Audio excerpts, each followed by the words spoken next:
lace up those cleats and put on those mitts. It's time for another exciting edition of Our Little Yankees Podcast. Stepping up to the mic, it's the OLYP team. Good morning, good afternoon, and good evening, everybody, and welcome inside another brand spanking new episode of Our Little Yankees Podcast. We're back.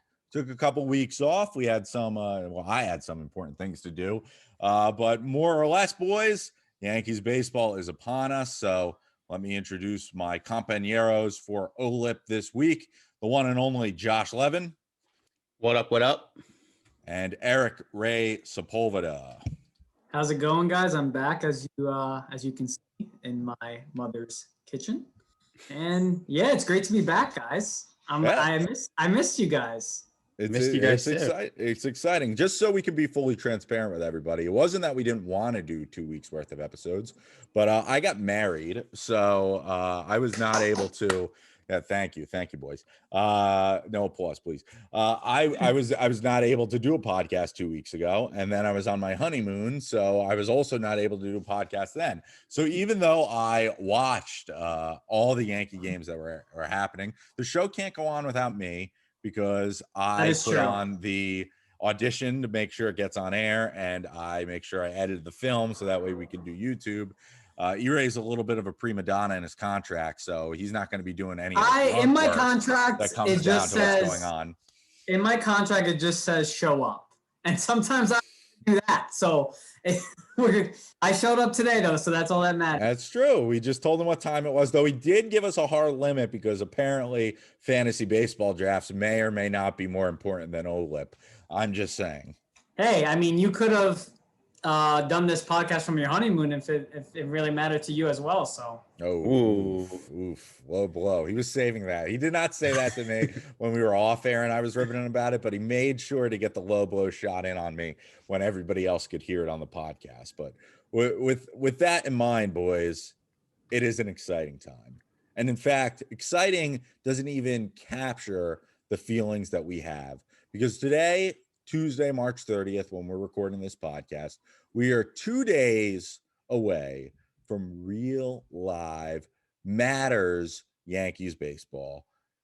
April 1st, weather permitting, because it is supposed to rain here in New York and in the New York area on April 1st, but weather permitting, one of those 2 days, we're going to see the New York Yankees play. And I, for one, could not be more ecstatic. Neither can I. You know why? Because I was really not into the spring training baseball this year. I got to tell you guys, I had the games on, I was watching them, and I don't know, the last couple of weeks, I couldn't take it anymore. And it's weird because I said to you guys, I felt like media and like some people on Twitter were like really like into the stats this year more than anything. I saw people going bananas over stuff, and social media too for the Yankees. You know why? It's because this was the first time that the StatCast stats were available for spring training. Oh, that makes sense. So yeah, so all the the exit velo and all this, that was the first time they ever had it tracked and recorded for spring training games. So yeah, I mean, it's like basically you read the tweets as if it was a July game or something, but that's why. I agree with you though, and just to let you go back off on the point that you were saying. It did not feel after that first week when it's back, kind of like it. I feel like it kind of always does. You have the first couple of games of Yankees baseball under your belt in spring training, and then it's like, all right, I want the real thing. Yeah. I kind of maybe I'm just built different. No, I'm kidding, but I don't know. I just right. Right. You're off to a roaring start today, buddy. I am right. I came in as a heel, as a villain. Yeah, you did. I'm gonna come back as a baby face in the end. No, I don't know. It was just normal as usual spring training. I mean, like, I do agree with you guys. Like, I'm ready for regular baseball, ready for regular season. The last time that I was watching Baseball That Matters, I ordered White Castle when the Yankees lost. So we will not be ordering White Castle this Thursday for opening day, but hopefully our spirits will be a lot better than it was the last time the Yankees played real baseball. But yeah, I'm ready to get it going like you guys are. The fact is, like everything, as soon as the season ends, you got to have a short memory, and then you get ready to go for the new season when it's here. And even if spring training this year might not have been as exciting for us three, there were a lot of interesting points to it.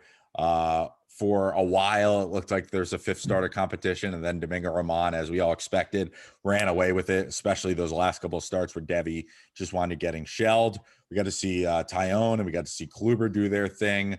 We got to see the Yankees outfield and infield start to really mesh together. Glaber looked fantastic at shortstop during parts of this spring training. So there was a lot of good. There was a lot of good.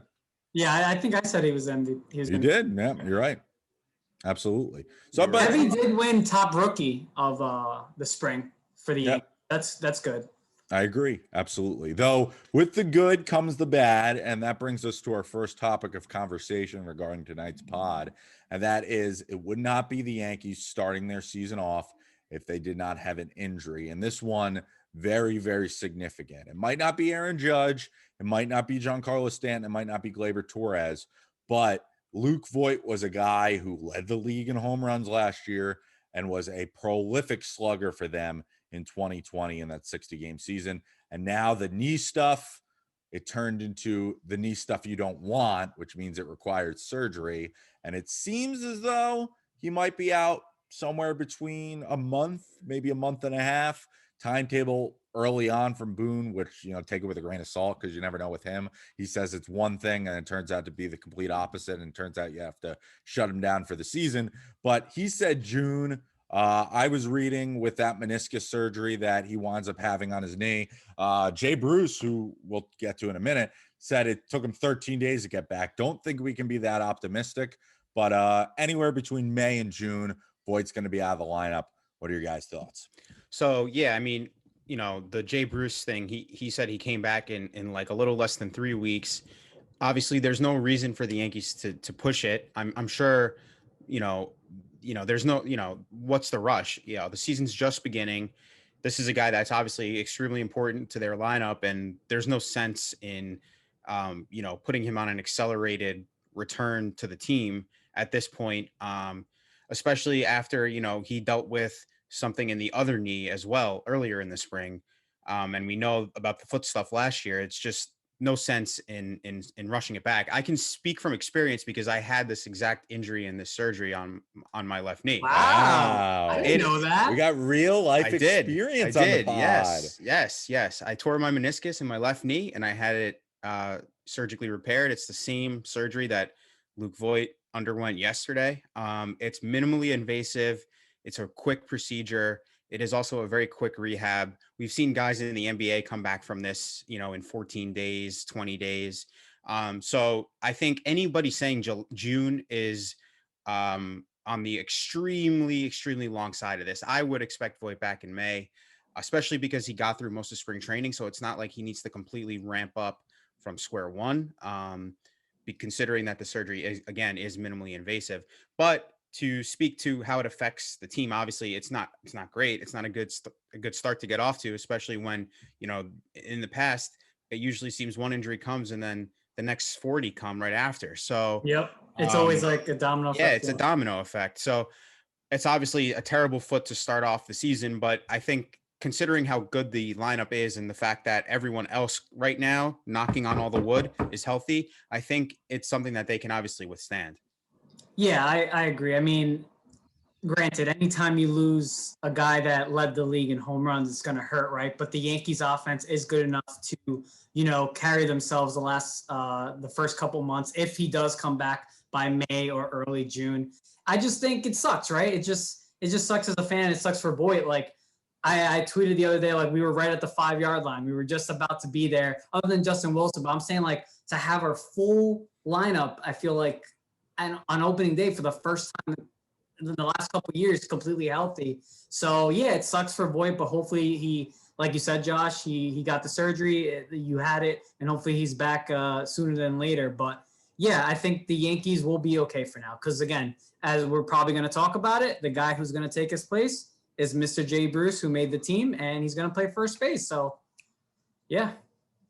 First things first, it kind of just, I think seems like at this point the Yankees are almost doomed to have a black hole at first base, at least for these last couple of years.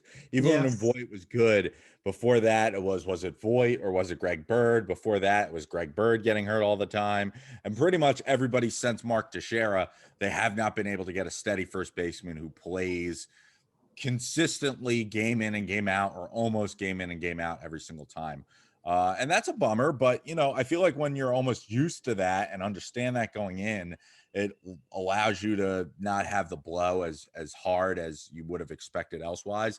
If this was Glaber, if this was Stanton, if this was Judge, if this was, heaven forbid, sign of the cross, Garrett Cole, then you'd be thinking about it a lot differently. Voit hurts. I think I, for one, was a little bit upset when I saw it, but I don't know. I'm optimistic about Jay Bruce. You know what? Yes, his stats haven't really been there recently. Yes, he's in his mid-30s, but he's a lefty, and the Yankees could desperately use a lefty. He has a very, very good swing that will just beckon to the short porch in right field, and I think that will be a huge benefit in the middle of the lineup, especially if the Yankees can get some guys on base and he earned the spot. Honestly, all things considered, these things sort of work themselves out. Is it a little crappy that Mike Tauchman had to come along with him? Maybe. It depends on what you think about it, but it worked itself out. Hopefully Voit is back sooner rather than later. And like Josh really perfectly noted, healthy for the middle of the season, get those reps then. Don't press him right now. So you get to try out Jay Bruce on that sort of rental basis. Hope that he becomes somebody like maybe a Cameron Maven who finds his place and makes himself so unexpendable that, he can become a part of this team. And if he doesn't, then Luke Voit comes back in the end of May, beginning of the June, and, he slides into the lineup and you figure out what you got. But I was excited about the opportunity of getting to see Jay Bruce play. And you know what? I said to you guys the day that it happened, I was like, this could be one of those blessings in disguise that the Yankees, in years that they've won, kind of had. Look at Nick Swisher with Xavier Nady when it happened in 2009. A guy who you did not really expect to be a part of this team, just came on out of nowhere, and then turned out to be a big key cog in helping you win a World Series. Yeah, it's funny because I was going to say Cameron Maven too. Like, how many times have we seen the Yankees pick up these guys who were, at one point really good or highly regarded? Like Maven was a highly regarded prospect, but he was never that great of a MLB player. Jay Bruce, former All-Star, but definitely on the tail end of his career. Raul Ibanez is another guy that people always talk about because of his heroic postseason home runs in 2012. How many times Lyle Overbay, another first baseman who, when Mark Teixeira got hurt, came in and, filled in admirably for Tex. How many times have we seen the Yankees, forced into a position to have to, play somebody like that a lot, where it ends up working out for them? So obviously it sucks that Voigt's hurt. We want, like Ira, you said, we want the everyday lineup. It's something that we talk about every single year, and we never see it. I don't think the A lineup has happened outside of that one game where Stanton, I forget who they played, but I don't even remember this. The bases loaded, he hit that screamer through the left side, and he wound up scoring a couple of runs on that single. But that was when they had just gotten Edwin Encarnacion, and that was the only time I can really remember, like, Judge was in the lineup, Stanton was in the lineup, Edwin Encarnacion was in the lineup that year. For regular season, right? Yeah, the year they thought he was going to be great. Glaber, DJ, like everybody was in the lineup. And I think that was the only game I remember it being like the quote unquote A team lineup. Yeah, it never happened. So that's why it sucks to see Voit go down. But it could work out that Jay Bruce, turns himself into a useful player. And like you said, he becomes a piece that the Yankees can't afford to let go of, because he can bring value to the team, elsewhere. But we'll see. We'll see. I mean, there's still no real reason to panic. There's a lot of things to be optimistic about with this team, obviously. And, we're going to get into all of that stuff. And like we said, it sucks because we want to finally have that season where we don't feel like the next injury is right around the corner. But when you start off with one right away to a guy who's going to be in the middle of your lineup when he's there, it's tough not to think about like, okay, what's the next one? But because it's opening day in a couple of days, I think the optimism is still, it's still there for everybody, because if this happened in June, or July or whatever. Over Exactly. Yeah. People would be up in arms right now. And I'll knock on wood. Especially E-Ray. He'd be up in arms. Of course. I'll knock on wood to the point where I say, this is, and I'm knocking on wood just so you hear it.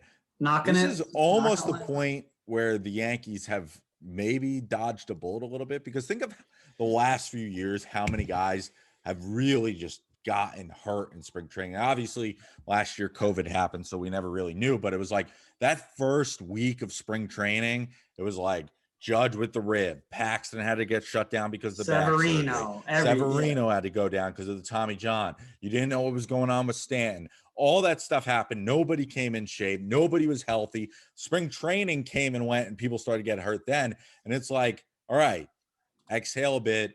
Yes, we don't know what's going on with Voit, whether or not he'll be back. Yes, Severino's recovering from Tommy John, but it's like you're looking at this team and you're like, again, knocking on wood, Stanton's healthy.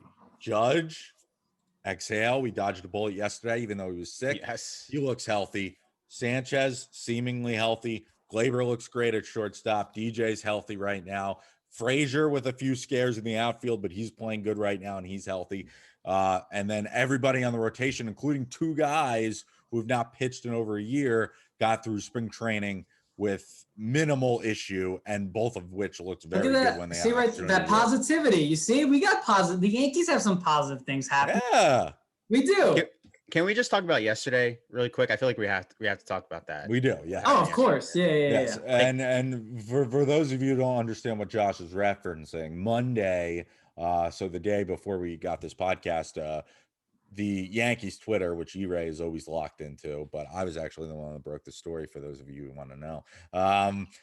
Aaron Judge had not played since Friday, which led to mayhem, and I'll let you guys kind of break down how the day progressed. Yeah, so that tweet, they tweet out the lineup every morning before the game, and then one of the I think it was River Avenue Blues Twitter account, or maybe it was Views from Free to Work. I can't remember. One of them tweeted, no Judge again, and then everyone's like, oh shit, Judge hasn't played in a few days. And that happened to Voit. Remember, it happened with Voit. Yeah, exactly. So everyone, and rightfully so, honestly, everyone is freaking out because, like I said, when one happens, usually there's another one right after. And not to mention this guy in particular, Mr. Judge, is usually one of those guys. So, so everyone's speculating that he's hurt. People are freaking out. Then Aaron Boone's pregame Zoom call, which usually happens at about like 11:30 or so, gets canceled for no reason. And then they announced that Brian Cashman is going to talk to the media instead, which automatically sets off alarms, because usually if the manager isn't speaking and the general manager is speaking, that means something big has happened. So because of every time Cashman has talked the last couple seasons, it's been like an injury. Like it's been or a trade. Usually. Usually it's something big, but because Judge hadn't been in the lineup for a few days and wasn't again in the lineup yesterday, everyone's rightfully sort of connected those dots and said, okay, he's going to announce something bad happened to Aaron Judge. And, here we go again. So then his Zoom call gets pushed back. I don't know what, did they say why? Did they say it was like technical errors or something? Or did they just I don't know if they've ever, was it technical errors? Yeah, I don't know. Something with the rain delay where Boone was with the team, or that was just speculation on Twitter. I don't know if we actually got like specific details or a specific answer. Right. So then, everyone is just sitting and waiting around. I mean, we were talking and we were all refreshing. I'm not usually one to do literally parked my car with my now new wife around the block to try and refresh Twitter to figure out what was going on with this. Yeah. So I told her it was because I wanted to drink my Dunkin' Donuts coffee, but I had to refresh Twitter to figure out what was going on with the Yankees. So everyone's trying to figure out what's going on. Then the game starts, and it's kind of like, all right, we're all like, when are they dropping this bombshell on us? Anyway, Boone gets on his usual, fifth inning or whatever it is, interview with the commentators on Yes. And they ask him about Judge, and he says, oh, he was scheduled for those off days over the weekend, so no big deal. And today he's a little bit under the weather, so everyone thinks COVID. But then right away he says, oh, don't worry, he went through the protocol, he cleared that, he's fine, he'll be in the lineup on Thursday. He didn't say be in the lineup. He said he expects to be. Oh, okay. You're right. I just want to because you never know. Expects and be. I mean, I think he's going to be in the lineup, but you never know. You never know with this team. That's true. It's true. frustrating. But anyway, that Boone was the has a saga. way of screwing up these timetables so royally that we've seen so many times that he says he expects him to be in the lineup, and then next thing you know, he's got double pneumonia and he's going to be out for about a month and a half. seriously. And so that's kind of what people were playing around with on Twitter. Like, oh, Judge is either, he's either getting his leg amputated or he's got COVID or whatever. But anyway, he wasn't he's batting fine. practice, all right. He wasn't batting practice, but everyone ignored that. Everyone ignored that. Yep. Because I feel like but I kind of remember. I don't know if it was last year, if it was the season before. I don't remember which player it was, but it was something similar where we hadn't seen them for a while, and everyone was expecting them to be injured. They were listed on the BP group before the game, so everyone was like, oh, "Okay, we're good." But then that guy ended up going on the IL anyway. I don't remember who this was. I don't remember when this was, but I remember that it happened. Too many Yankees have been on the IL for me to remember that either. Exactly. But that was the whole thing yesterday, and it was not a fun time. It was a stressful time. My heart was beating out of my chest. Yeah. Yeah, it wasn't good. But it all works out in the end if Judge is in the lineup on Thursday. So yes, it's true, and we'll have to see. Speaking of the lineup on Thursday, that is a great transition point to our next topic of conversation, which is Thursday is opening day for the New York Yankees, which means that baseball is upon us. We're all very excited. And it also means, what is the roster going to look like in 2021? So the alternate site is a thing, at least until minor league baseball starts to rev up again. But for the Yankees, they're going to have their starters, their bench, their starting pitchers, the relievers, and then their injured list. The official roster, I guess you could say, won't come out until Thursday, right before opening day. And as I mentioned before, when we're recording this on Tuesday, it looks as though there is a high chance of rain on Thursday. So it's very possible that opening day for the New York Yankees might actually be on Friday, but we don't know that yet. That said, I'm going to go through the starters with you guys. We'll talk about it a little bit, and then I have some fun things planned for us to really dive into it. But according to Axia, who tweeted this with his patron account for the River Ave Blues paid account that he uses, he projects the starters are going to be Gary at catcher, Jay Bruce at first base, DJ second, Kluber at short, Gio at third, Clint at left field, Aaron Hicks at center, right field Judge, and then of course G Stanton at your DH spot. Your bench is going to be Higgy, Tyler Wade, Brett Gardner, and Mike Tauchman. So essentially old Mike Tauchman and young Mike Tauchman, or old Brett Gardner and young Brett Gardner, whatever way you want to go for it for the bench. Your starters will, of course, be Cole, Kluber. Then a little bit of a surprise. We were all kind of interested in how it went, but Domingo Germán starting the third game of the year. Then your fourth starter, Jordan Montgomery. And then Tyone is going to be your fifth starter, and he's going to get that extra rest based off of what Aaron Boone said. Your relievers, and man, this is where it really has a huge drop-off. You have Aroldis Chapman, obviously your closer. Then your setup guys are now Chad Green and Darren O'Day. There's that big hole in the lineup because of Zach Britton not there. The Sessa crew, still alive. He's still on the roster. Luis Sessa in middle relief with Jonathan Weizica. Mike King and Nick Nelson are there. And then there's one spot remaining. We believe it'll be Litge. He pitched really good in spring, though, as we know, it's not finalized yet, so we don't know if that will actually be the case. But that is what is projected on here. And the last but not least, your injured list. Miguel Andujar still kind of suffering from his injury, working his way back slowly. Sevy's on the 60-day DL, getting ready for his return from Tommy John. Zach Britton working out. Luke Voigt, Justin Wilson, don't know what's going on with him. He was injured, obviously, a couple of days ago when we were not doing a pod, but it looks as though he's resumed throwing, so he might be back sooner rather than later. And as Josh laid out with the Luke Voigt thing, it's very possible the Yankees just might not rush him back. Why? It's early on in the season. Why waste him for April games when you can use him for the rest of the year? And then last but not least, you got Clark Schmidt, and no one really knows what's going on with him because he was supposed to be shut down for a while. And then now it looks as though he's still shut down. He hasn't pitched. So God only knows. But that's your opening day roster. Without going too much in depth, guys, what are your thoughts? Well, I mean, the main thing, obviously, the relief core has taken a massive hit. And we talked about it a lot in the offseason, with us wanting them to get more arms, which they did with O'Day and Wilson. But then obviously they traded out Severino, and that is coming back at least in the early part of the season to bite them, because the depth isn't what you're used to seeing from a Yankee bullpen. Not to mention Chapman is suspended for the first 2 games of the season because of the crap last year with Tampa. So and that's a situation where they would actually luck out if they had the game 1 and then a day off, as opposed to no game on Thursday and then back-to-back games Friday and Saturday. Right, because then Green and O'Day could pitch back-to-back days, and right now Chad Green's your closer for the first couple games of the season. So when Wilson comes back, it gets better, and I expect that at least to be in the next probably 2-3 weeks. And then Britton, we'll see when he comes back, probably late spring, early summer.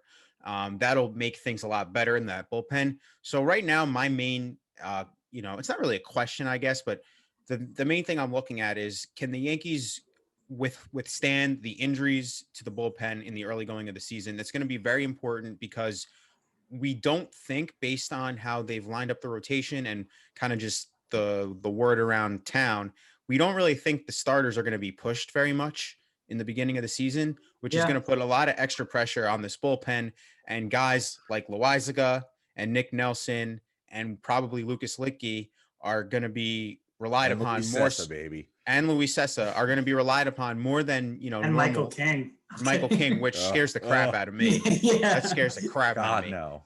So that is my main, the main thing my eye looks to when I look at this roster is, all right, how are they gonna basically withstand what they've lost and come away, come June, relatively unscathed. A lot of that has to do with who they'll play in the beginning of the season, which is a lot of the crappy teams in the division. So outside that's a of nice, Toronto. Yeah, that's a nice thing. We gotta beat up on the bad guys. Exactly. What was the year? Was it 2018 when they went on games? They just didn't beat the bad teams. Yes. Serious? Yeah. So you better beat the bad teams this year, especially early. Yeah. So anyway, for me, that's my main. I don't want to call it a concern, because obviously we haven't seen them play any games yet. But that's the one thing that I kind of look at and say, yeah, that could be an issue. No, that makes sense, because we're going to see right from the get-go, right, that these are pretty important innings that these guys who are not used to these, leverage innings. I guess Loizaga did come in and we surprised last postseason in some big. That did not work out. Yeah, so it'd actually be a little downplayed this time in April for the beginning of the season. But Nick Nelson, he had a great spring training, so I'm excited to see what he can do. Littke, I know he's not on the team yet, but it's like speculated that he's going to be on the team. So yeah, that is. He was awesome.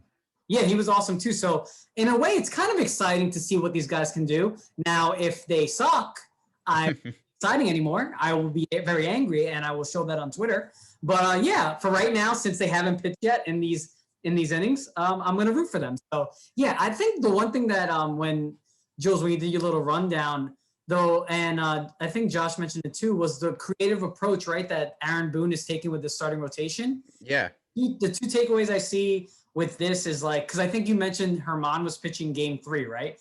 Of course, he's not the number 3 starter, but his stuff looked amazing in spring. Yeah, he did. The way they laid it out, though, is, of course, the first takeaway is that, this keeps Garrett Cole on every 5 days, right? Pitching, which is very important, especially when he's your ace. You don't want to, disrupt anything. His routine, I guess, when you're a pitcher, it really is all about your routine and not disrupting the rhythm. Especially Cole. Yeah, especially Garrett Cole, who, as we can see, game in, game out, his intensity and you don't want to just mess up anything he's got going on. And I guess just because they did this is kind of we have 3 pitchers who haven't pitched in a long time. They haven't pitched over a couple guys who haven't pitched over 200 innings in a while.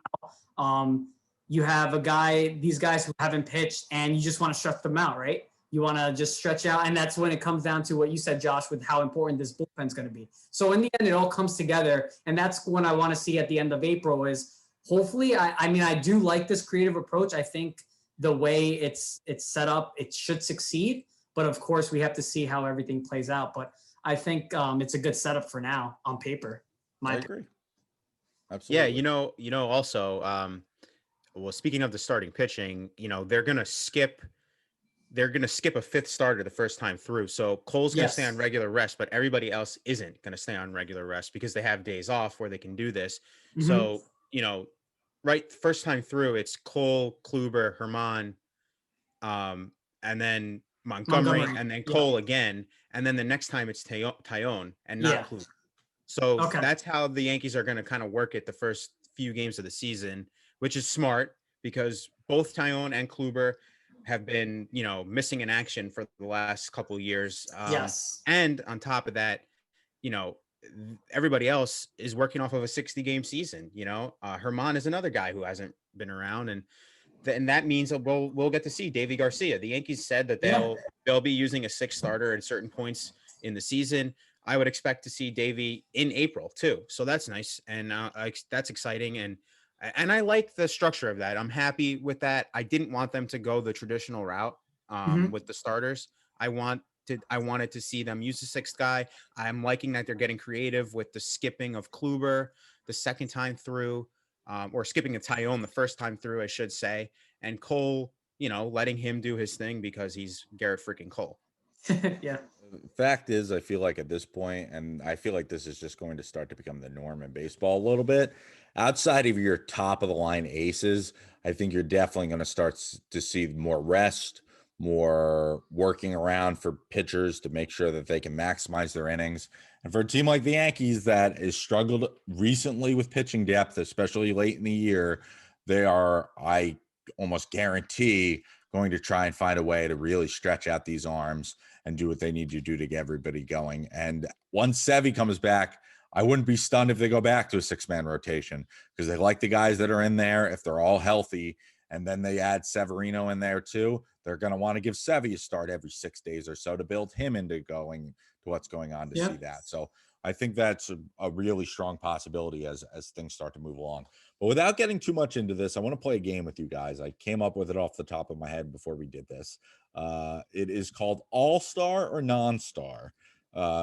Excuse my rhyming a little bit. I know it's not the best. What about Monstar? Monstar? No, that doesn't really fit what I'm going to. Let me explain the rules Toon before you kind and pitch names to me. All right. No, all right.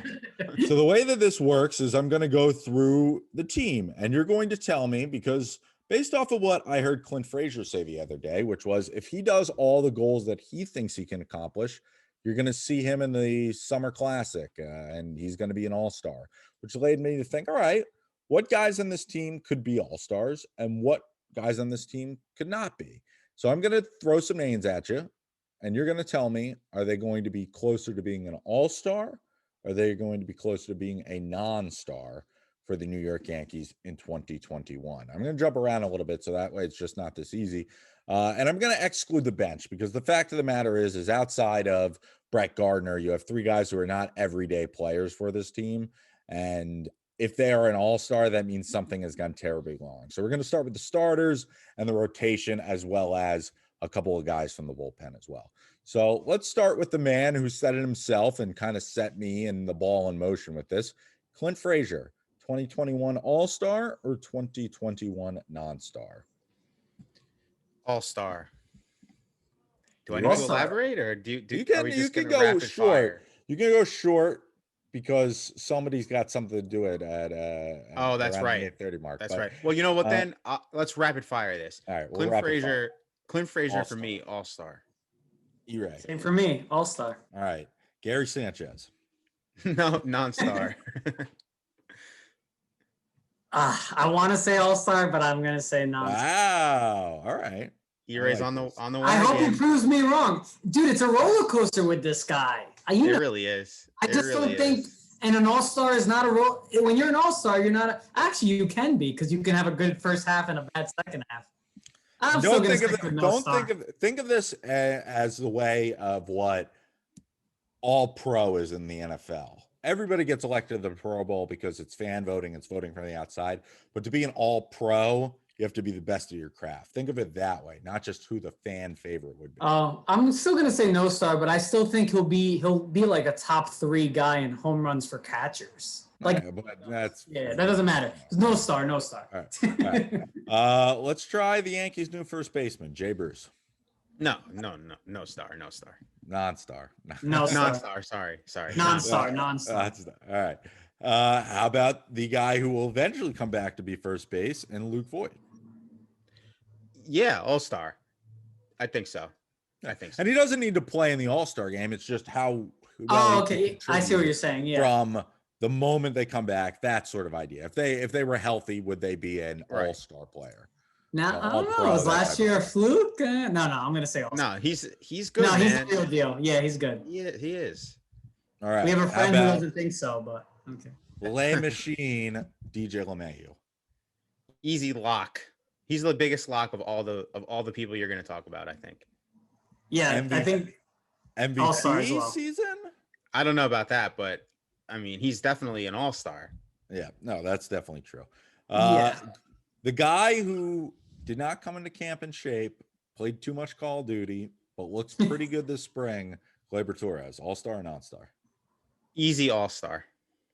All-Star. He's ready to take. He wants that best shortstop of New York City. He wants to. He's ready to go. I think he. Well, the other he's- New York all-star shortstop might not even be here next year. Yeah, that's true. We'll see about that. Sorry, the man. chicken parm dough.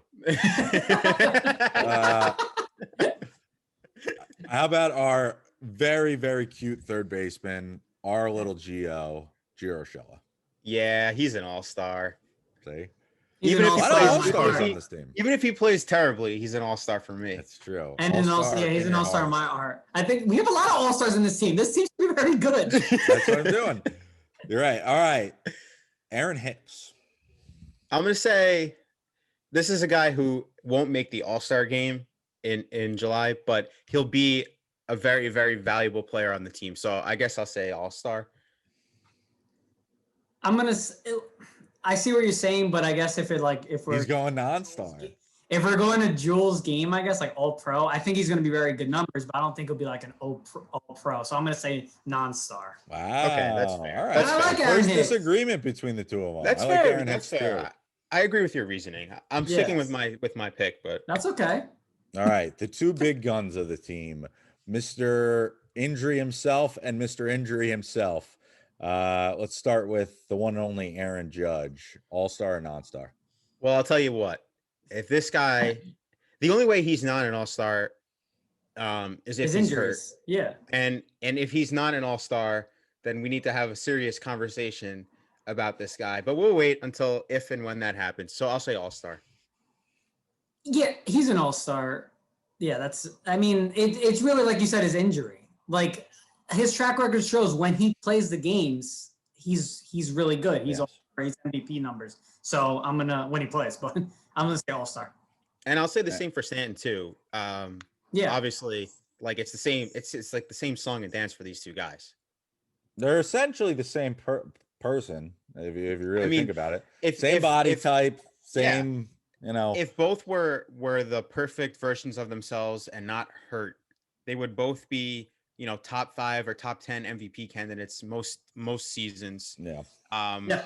And the numbers they would be putting up combined together would be just ridiculous. But Absolutely. we don't live in a utopia. You're Real right. quick, isn't it kind of ironic or like not funny in a way? Like Aaron Judge hits his first home run of the spring, and that's the game like we last seen him, and then he's under the weather. I'm like, oh god. Yep. Hits You're his right. first That's dinger, true. and All right, let's hit the rotation. Not an all-star, not a non-star, the star. I'm not even going to ask you guys because it's simple. Garrett Cole, he's the man, so we don't have to bring him up. Let's start with Corey Kluber. I'm gonna say non-star. Wow.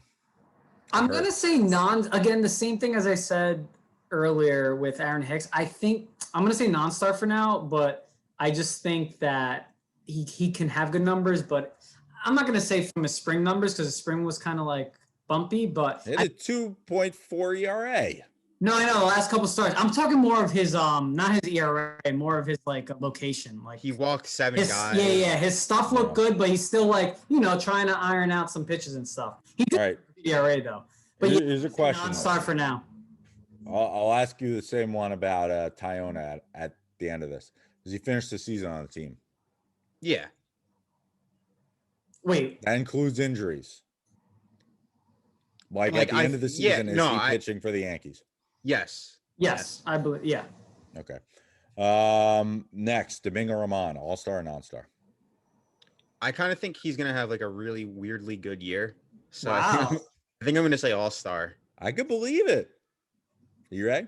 I'm gonna say not star. His stuff looked disgusting. It did. In spring training, and it seems like he's turning over a new leaf. I mean, the last time he did pitch, he did put up all-star numbers. So yeah, it's true. 18. Here's the thing. I heard Talking Jake say this the other day, and it's the truth. People don't really value wins that much anymore, but an 18-4 season is still an 18-4 season. Yeah. And he was very, very good the last time he pitched for the Yankees, and he looked that way this time around. So I actually lean a little bit more towards Josh. I think he could have a pretty sneaky good year. Jordan Montgomery, non-star. All-star or non-star? Non-star, but I don't think that means he's going to be bad. Yeah. He's a middle of the rotation guy. All-star. Yeah, he's a middle of the rotation guy. As long as he's healthy and giving you innings, he's doing his job. Yep. That's all we want from him, right? That's what we said a couple weeks ago. So just keep doing you, Jordan, but non-star. Yep. How about Jameson Taillon? All-star. I see, me too. I think he's going to be an all-star. I think I'm ready. I'm very excited. You guys are probably too, but I'm very excited to see what this kid can do. Yeah, I think he has a lot of. Well, I'm trying to think of the word. Chutzpah. Is that Chutzpah. Chutzpah? You just come to me for your Yiddish. Yeah, I think that's what I think. I think he's got a lot of. I don't know what that word means, but it means he has balls. Yeah. Wow. I think he's going to be big time. I'm excited for him. I think, and the one thing I really think is the last year that he had, it was good, but the type of pitcher that he was in Pittsburgh with the stuff that they made him throw, low stuff, away from hitters, he talked about how much he loved to challenge pitchers up in the zone with fastball stuff. And now that he's on a team where Garrett Cole does that, and him and Garrett Cole are boys, I can see him being like you're 1A, you're 1B, and that we'll get into that a little bit later because there's some juice related to that. I don't want to put the cart before the horse a little bit, but we'll talk about that in a second. We'll jump now to Luis Severino. Same thing with Voits. Assuming you probably won't be ready for the All-Star game, an All-Star, non-star in terms of what you expect to see from him the rest of the year when he does come back. I hope that he's really good, but I don't really have any expectations, so I'm going to say non-star. Yeah. But you know what? I'm going to say all-star. Wow. I believe in Sevy. Wow. I don't expect him. that's just me. Like, that's more heart than like my brain saying. Like, he's probably, I don't know like Josh said, I don't know what to expect, but I want to believe that he's going to be the pitcher he was. Right. We're still going to say non-star because that's just more thinking with your heart than your head, but you know. Fine. Then I'll say non-star. Yeah, exactly. There we go. We're thinking with our brain here. There we go. And then we'll only go with two guys in the bullpen because ultimately, at the end of the day, I think these are the Yankees' two best pitchers. Aroldis Chapman. All-star? Yeah, he's an all-star. It pains E-Ray to say that, though. Yeah, he is. He's the top closer. He's also an all-star of losing clinchers for us. Yep. And then Chad Green. I don't know what that guy. I don't either.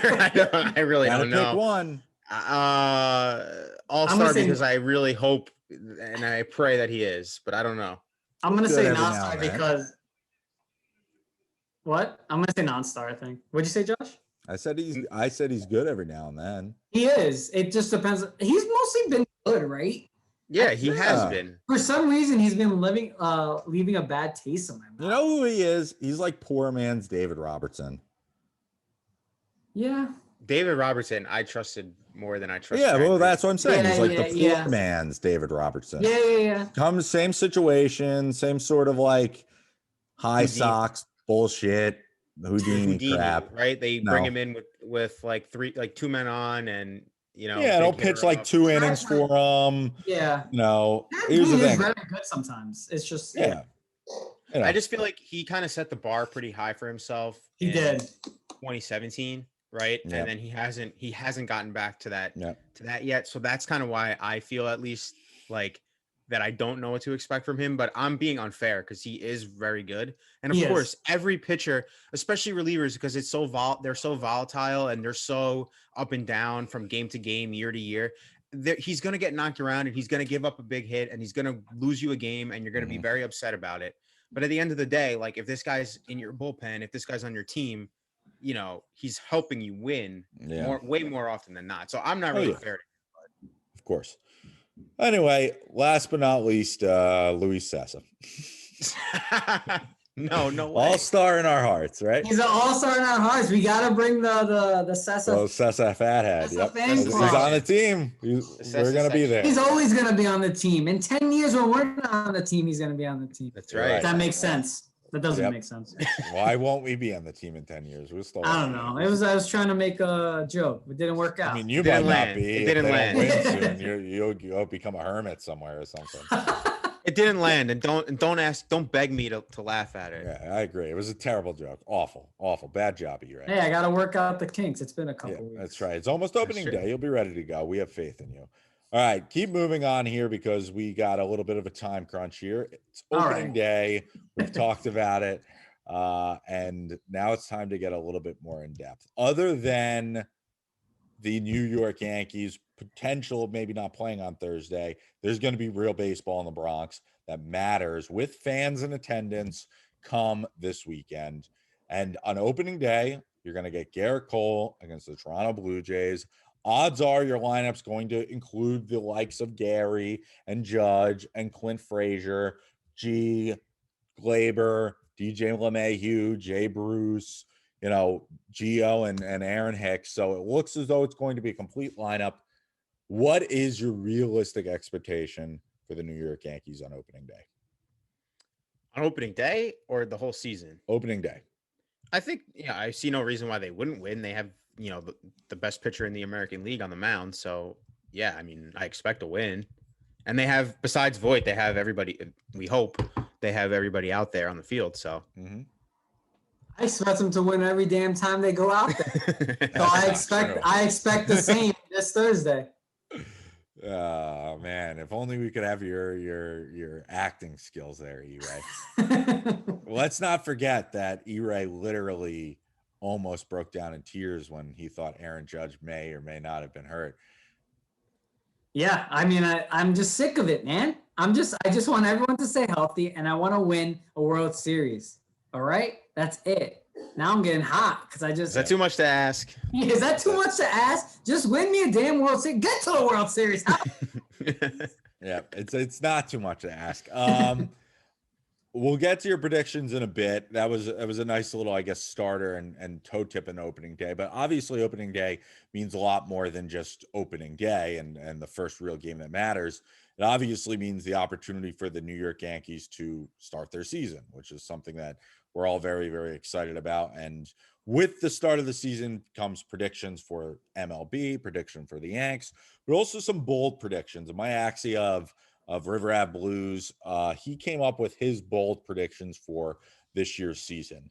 So in the same vein of all-star, non-star, I want to hear you guys' short buying or selling these bold predictions that he came up with for the 2021 Yankees. So I'll go through them. We can go in depth on them a small amount if you want to, but most of these are pretty self-explanatory. I'll hear what you guys want to think. First things first, the Yankees will be a top 10 team in games lost to injury. Now, I know that's a little bit confusing for our fans at home or for you guys if you haven't gotten a chance to really process what I said. Long story short, the Yankees, who have been one of the worst teams in man games lost, which is the amount of games you lose to guys who are injured the last couple of years, this year, Axia is predicting that they will be one of the best teams, aka they will have a lot less injured guys. Now, obviously, they're already working against them because they're going to lose about 80 games with Severino being out. They already lost Voit. They're already losing Justin Wilson. They're already losing Zach Britton, et cetera, et cetera. But considering that other players could get hurt for other teams or the way that the season could shake out could be completely different, do you buy it or sell it? Oh God. I think I have to sell it, unfortunately, just because you just listed all those injuries. And to think that that's where it will stop is foolish. So yeah, I hope he's right, but I don't personally buy that myself. Yeah, I'm with Josh. I'm selling it because why should we think differently? It's been the same. No, seriously, like, again, not to be negative, but it's been until they prove it to us that they can stay healthy and most of them can stay on the field most of the season. Why should we think differently and think positively? Like, you have to think realistic, and these guys get hurt. One thing that is interesting though is that, and it's kind of crazy because in 2018, obviously we know 2019 was just a disaster. They lost more man games than any other team in the league. But I feel like in 2018 there was injuries. We didn't have Judge for a lot of the season. Sanchez was hurt a bunch. And then last year, 2020 felt like a disaster too. And if you look at those totals, in 2018 they lost the 12th most games, and in 2017 they lost the 17th most games. So if it felt that bad and it wasn't one of the 10 worst, then maybe it's possible. Maybe it's possible that this year is a slight bounce back, even more so than 2020 was. But I still can't buy it. I am actually going to buy it. And the reason why is because I said this to you guys before. It seemed like by this time last year, end of spring training, the Yankees were already floundering with the amount of injuries that they had. We went over them earlier in the pod, whether it was Paxton or Judge or Severino, etc. I like what they're looking at right now. Yes, they lost Luke Voigt, but the Severino injury, 80 games or so, is because of last year. So that juju's gone. Don't have to worry about that. He's on his way back. He's on the up and up. They seem to have avoided a catastrophic injury with Britton. Yeah, he might get back middle of the season, but he should be healthy and raring to go. And look at Justin Wilson. We were all up in arms over what was going to happen to him. Dude's already throwing. So seems like there might be a little bit of luck shaking their way this year in terms of what to expect with the injury. So from my perspective, I'm going to buy it. I think I agree with him, but only time will tell. And the Yankees do have a little bit of an uphill battle as far as that is concerned. His next prediction was 2 starters will have a 30% strikeout rate. Now, MLB has set a new strikeout rate in each of the last 13 seasons, though only 6 teams in Major League history have had 2 starters that have had a 30% plus strikeout rate. That was the 2002 D-backs, Randy Johnson, Kurt Schilling, 2016 Nats with Scherzer and Strasburg, 2018 Astros with our man Garrett Cole and then Justin Verlander. 2018 D-backs had Corbin and Robbie Ray. 2019 Stros, again, Cole and Verlander. And then the 19 Cleveland Indians, Shane Bieber and Mike Clevenger. So the Yankees could wind up having it, but we'll have to see. It will really depend on who that second guy is, because if you assume that Garrett Cole will be doing it, we'll have to see. Long story short, guys, do you buy it or sell it? I'll buy that because I think like the strikeout rate in baseball, continues to rise. So why would it decrease this year? Garrett Cole, assuming health, knocking on wood again, there's no reason to think he won't be one. But I am going to say that the second guy will be Domingo Germán. Wow. Josh is all in on Domingo, baby. I mean, he looked great. He did look great. I'm going to buy it as well. That's all I'm going to say. I just think they have the pitching that will be good for that. I agree. Absolutely.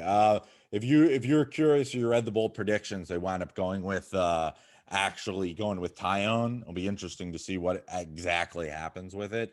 Lord only really knows. But Josh, I think if you ask me, it could be either of those guys. And I'm kind of high on the Tyone pick because of what I kind of said a little bit earlier about this guy has the good stuff and he's coming back here now and pitching in a place where he knows a guy like Cole and that approach to pitching up in the zone, especially with high fastball and stuff like that, might actually help them out. Do you kind of agree with that? I do. I think Tyone's going to have a good year. I mean, we spoke about that before. I just, I need to see it before I can say that it's going to happen. This is a guy who comes from a very, highly regarded background as a prospect and as a high school player. So I think that obviously we know he has the talent. The question is, with all the changes to his mechanics and the fact that he missed so much time, is he going to be able to get back right on the horse and be good to go? I think he's going to wind up having a good year for them, but I don't know. Herman, there's something about Herman that I just feel like he's determined. His stuff looked great, man. Yeah. I just feel like he's determined this year. And if he's good though, that's good for us. So it is. And now listen, that is no referendum on how he is as a person or any of the things he has done in the Strictly past. talking baseball. We have spoken about that, in previous episodes. Strictly talking baseball, I think he is primed for a good season. So yeah, I mean, I don't know. I don't know if I'm all in, but I guess I am. I don't know. But to that point, if he continues to prove, and it looks like on social media at a minimum he's doing his best to, that he has changed as a person and is looking to improve himself as a man, as a husband, as a person that he can do day in and day out, then that will allow you to root for him outside of just how good of a pitcher he is. So that's just the one point that I'll throw into there. For those of you curious, Corey Kluber has had 30% strikeout rate season. He had a 34% strikeout rate in 2017. And Luis Severino, should he come back and pitch really well, he once had a 29.4% strikeout rate. So it's possible, hey, who knows? Maybe it could be 72. Only time will tell. From our guys strike people out, baby. Yep, they do. And that's part of the game now at this point, especially with all these power pitchers. Yeah. The offense will cross the 90 mph exit velo threshold. Look, I'm going to give you a little bit of a tidbit here. You guys might say, yes, 100%. Stanton, Glaber, Judge, Gary, all these guys who absolutely demolished the ball. 2019 Yankees, hard-hitting team that had those guys, 89.9 mile per hour exit velo. They did not crack the 90% exit velo. So it seems as though it's very tough to do. Axia thinks they'll do it this year. Do you guys buy or sell it? I buy that because I think, one, Clint Frazier being an everyday player is going to help that stat. They were so close last year. I think Judge and Stanton are primed for successful seasons. Health, obviously aside. So yeah, I buy that. I think Glaber's going to have a better season than he did last year. I think Hicks will be better than he was last year. So yeah, I buy that. I think I'm going to sell it. Wow. Because again, I think back to, it's thinking negatively again, but I just think injuries will happen. And I just think we will just be, I think we were just short every time, right? It was like 89.9. And I just think we're just going to be still right there, but we won't get over it. I hope I'm wrong, because I love seeing some balls hit hard, you know what I mean? So in baseball, so yeah, double entendre. You have to clear that up. We knew what you meant. I had to put that part because we've gone off the rails. Yes. Last but not least, I will buy it. I agree with Josh. I think these guys hit the ball pretty hard. An 89.9.1% might be a lot in this, but it's not really a lot in general. So I do think the Yankees could get there. I'm a big seller today. Yeah, you are. Absolutely. As far as the last buy or sell is concerned, and then we'll get into our final MLB predictions before we wrap things up here. Last year, the Yankees used an opener in the postseason a couple of times. Obviously, the one that really makes us beat our head to pulp is the Deivi Garcia one that came out of nowhere. So Axia predicts the Yankees will not use an opener at all this postseason. Do you buy it or sell it? I think that in order to buy this, you have to assume health. And as we've mentioned many times, I think that's a foolish thing to do. So I will sell. And I don't want to sell it, but I think you have to. I agree with that. That's what I would have said.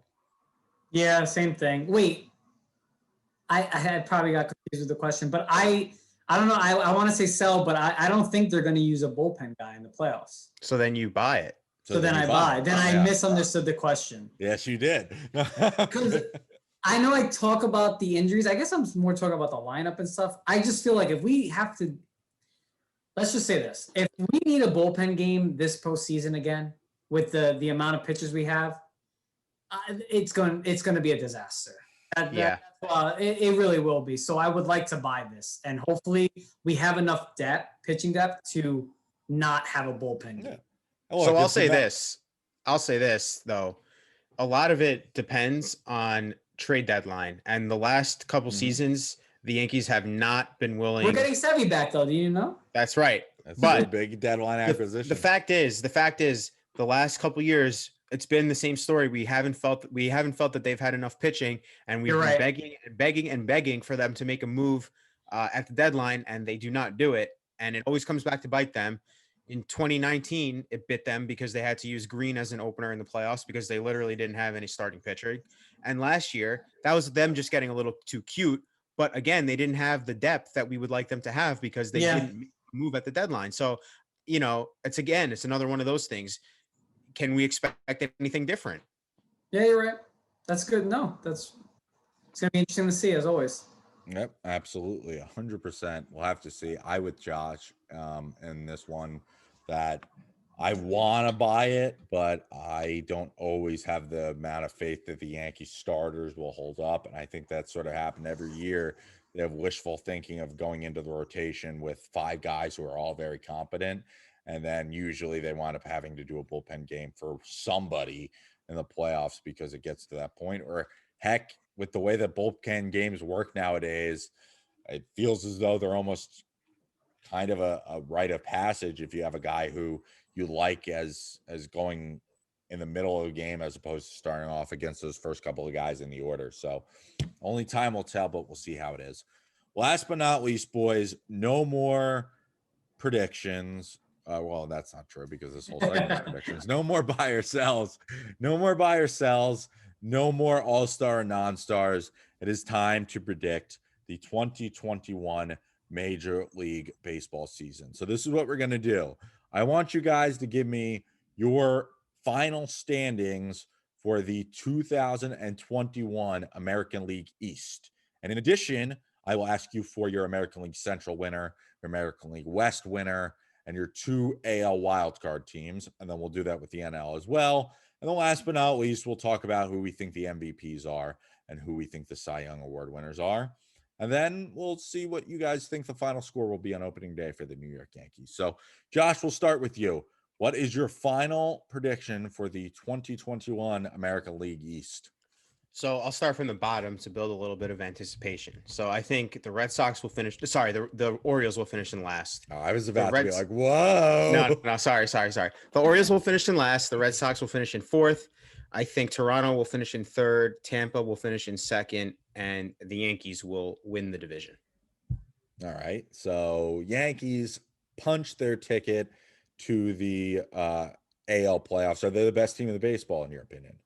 Or not best team in baseball, best team in the American League?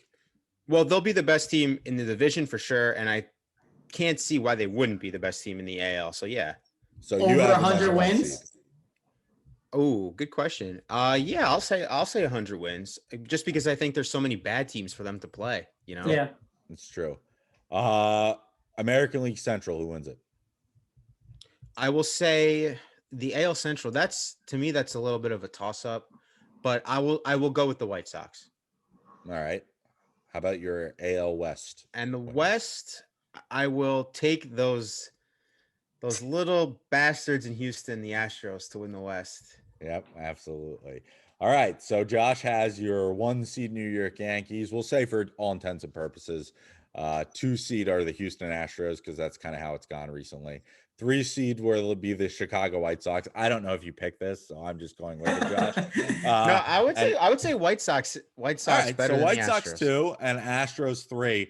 Your AL wildcard teams are, and as we know, there's no gimmick this year for playoffs, which means that you have 2 teams. You didn't know change it?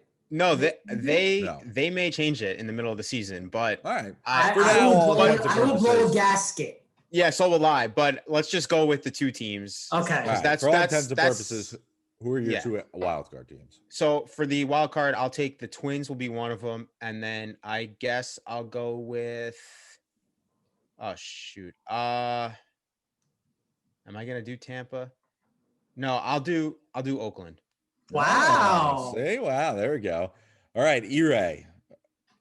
Have the same division as Josh. Yankees winning the division, Rays in second, Blue Jays third, Red Sox fourth, and Orioles in last. I know a lot of teams have probably the Blue Jays, or a lot of what's it called? Writers and like predictions have the Blue Jays in second, but I don't know, man. I just think the Rays always find I know they traded their ace and they don't have Charlie Morton and they always get rid of guys, but I think we've mentioned it. They always find a way. And I think they'll end up in second place in the AL East. How about your AL Central team? My Central team is a little different than Josh. I'm going to go with the Twins. I'm going to go with the Twins in the Central.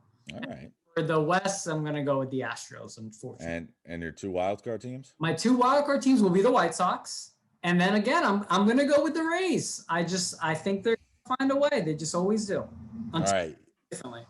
Perfect. All right. I went in almost the same order of you guys. Yankees, 103 wins. They're my top team in the American League. Then I had the Toronto Blue Jays winning 92 games.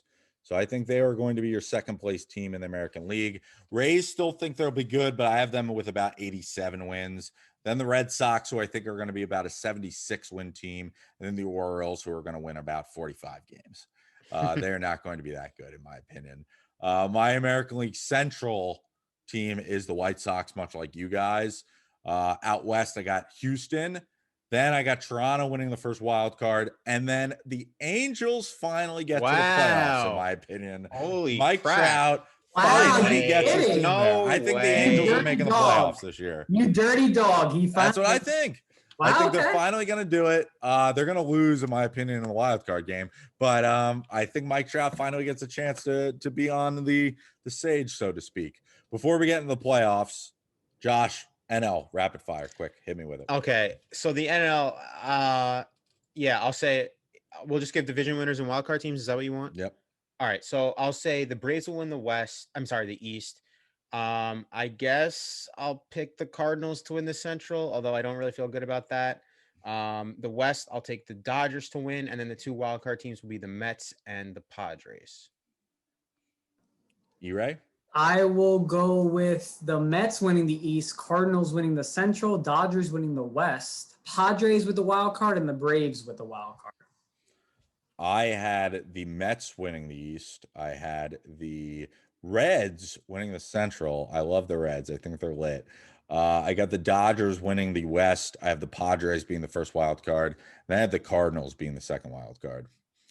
As far as playoffs are concerned, the matchups, assuming that they would go based off of everything that we went, let's just get what you would deduce as your ALCS and your NLCS, and then finally your World Series. Josh, you start. Yeah, so I'll build up the anticipation, and I'll start with the NL. So I'll say the NL will come down to the Dodgers and the Braves, and I'll take the Dodgers to advance to the World Series again. And then in the American League, I believe it will come down to the Yankees. And you know what I'm going to do? I'm going to say the Yankees and the Twins. Wow. Oh, I don't want that. No, that's too juicy for me. And then We gotta win that. And then we're gonna get what we want. We're gonna get the Yankees clinching the pennant, and it's gonna be the Yankees versus the Dodgers in the World Series.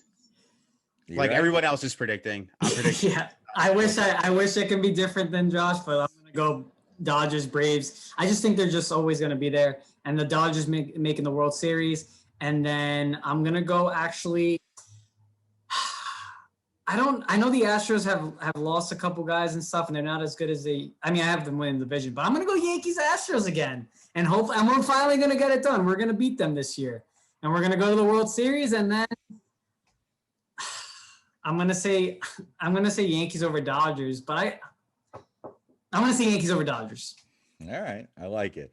I have the Yankees versus the Astros in the ALCS. Yep. Yankees finally get revenge. They finally are able to beat them. Garrett Cole goes against that. And I got the Mets Dodgers in the NL. Ooh, that'll be tasty. With the Mets beating the Wow. Dodgers. Subway He's Series, over TV 21 going. years later, Yankees versus Mets. And just like in 2000, the Yankees beat the Mets. And we get to know who the best shortstop is in New York. We get to know who the best pitcher is in New York. And they don't reside in Queens. They reside in the Bronx, and it will be glorious. And last but not least, who do you guys think MVPs for the 2 leagues and 2 Cy Young Award winners? The American League, I'll take our guy, Garrett Cole, to win the Cy Young. And for the MVP, I don't want to pick Mike Trout because it's so boring to do that. But it always happens. But yeah, am I going to do it? I will say, I'll say Mike Trout will win the MVP. And then in the NL, I'll go with, I'll say Tatis will win MVP. And then for the Cy Young, Walker Buehler. All right. E-Ray? I am going to go with the Cy Youngs. I'm going to go with DeGrom, of course, in the National League. Then I'm going to go with Garrett Cole in the American League. So the Cy Young Award winners will be from this great city of New York. I'm going to go with Acuna with the NL. I like that. MVP. And for the AL MVP, I don't want to say Trout. You know who I'm going to say? Gleyber Torres. No. I'm going with your boy, Jules. I'm going to say Giancarlo Stanton. Let's go. He's coming back. He's mashing, and he's going to be healthy, and he's going to carry us, baby. So the Yankees are going to have the MVP and the Cy Young? Yes. They're going to have both. Wow. Yeah, I don't know why. I'm a homer, I guess. I love that. That's lit. I love that. All right. So I'm actually going to go with Luis Castillo to win the Cy Young Award in our guy, Luis Castillo. In the NL. And it stinks because that means he won't be coming to the Yankees. But I did pick the Reds to make the playoffs to win that division. And I think that's going to be a big part. And then MVP, maybe I'll surprise some people in the NL, but the guy who has yet to sign a contract with the New York Mets, but Francisco Lindor. I think he could have a big year because either he's going to be in a contract year, or he's going to be looking to prove something, especially if the Mets win division. I think he can have a big season. For the AL, I'm going with Trout. I mean, if they make the playoffs, I think it's going to be purely because of him. I have him making the playoffs, so I think Mike Trout's going to have an insane year for them. And then I'm going with Garrett Cole too for the AL Cy Young. I think, truthfully, Cole's the best pitcher, and he's going to prove it this year that he knows how to dominate, and the Yankees are going to love having him there because he's going to win a lot of games and strike out a lot of guys and have a really low ERA. So it's going to be lit, and I think the Yankees are going to have a great opportunity ahead of them. So all three of us have the Yankees winning, right? Or Josh, yeah, you had them winning, right? Oh, I didn't pick a World Series winner. Oh, all right. So give it to him. Yeah. I mean, I'm not gonna not pick that. And they're not gonna win, so it's gonna be great. So. Exactly, right? If you guys we've been saying they're gonna win for the last 3 years. Sorry, not 4. If you guys are curious, I'm just looking at betting odds for the MVPs. Well, in the American League, Trout is. This was as of 5 days ago. Trout was plus 223. Bregman and Judge were tied for plus 1,200, and then Jose Ramirez was third. How much for Stanton? Plus 1350. I can put it down on him. Let's see. I'm going to see if they have Stanton here on this. Stan might not be on there. Let's see. We got Gleyber Torres at plus 2,500. We have DJ LeMahieu at plus 33. Stanton's not getting credit, you see? Stanton is not on the top 15. Wow. What about Acuna? I'm clicking long shots. Let's see if Stanton is listed as a long shot at plus 3750. Wow. Put some money down on that a year, eh? And then you want to see NL? Let's go NL. We have Juan Soto at plus 725. Wow, I didn't even think of Juan Soto. I almost picked him, but I think the Nats are going to be so bad that he's going to have like one of those A-Rod Texas seasons. You think they're going to be bad? I actually think the Nats are going to be like in the middle.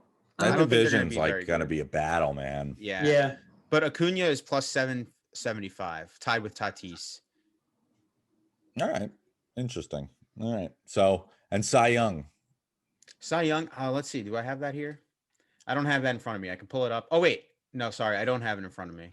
All right. So if you want me to pull it up, I can. But if not. Yeah. In the meantime, we'll see if E-Ray has any final updated things from Twitter. I don't really have anything. Okay. I have a couple. I always say this. I don't have anything. I have a couple things. So you mentioned opening day. There will be 10,850 fans allowed in the stadium, 20%. And then the Yankees got Kyle Holder back, their first-round pick from the Rule 5. He came back to the Yankees, so welcome back. That's really all I have. There going you on go. right now. Some juice All right. going from that. And we got Josh now to bring us home. Cy Young odds in the American League. Our favorite is Garrett Cole at plus 340. Shane Bieber plus 365. Lucas Giolito plus 475. Tyler Glasnow plus 1025. And then Hyunjin Ryu at plus 1400. National League Cy Young odds. Let's see here. We've got DeGrom plus 388. Bauer plus 725. Scherzer plus 975. Walker Buehler plus 1,000. Yu Darvish plus 1,100. You know what? How I'm going to end the pod? I'm going to say this. Damn, And no then we- love for Castillo, man. And then you could close it out. If you want to close it out, it's up to you.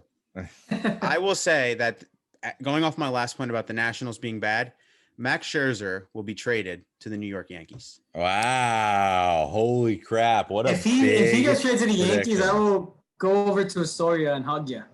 Yeah, see? You're more than welcome to. I'm gonna do that before. That was a big bomb. And look, here's the thing. We'll know in a couple of months from now, but more than anything, boys, baseball is back. In a couple of days, we'll be sitting in front of our TVs or sitting in front of our laptops or our tablets. Some of us might be cracking open a cold one. Some of us might be sneaking a peek while we're at work to try and figure out what we can do while we're killing some time. But just as we always love and just as we always expect, baseball is back. The Yankees are back. And life is good. So that's going to do it for us here inside this episode of Our Little Yankees Podcast. As always, you can find us wherever you listen to podcasts. That includes Apple Podcasts, Spotify, TuneIn, as well as our home base where you can find every single episode on SoundCloud. And all of our videos from Our Little Yankees Podcast, including the infamous Pie in the Face episode, are on YouTube. So you can find us for the Our Little Yankees Podcast playlist by just going to YouTube and searching Our Little Yankees Podcast.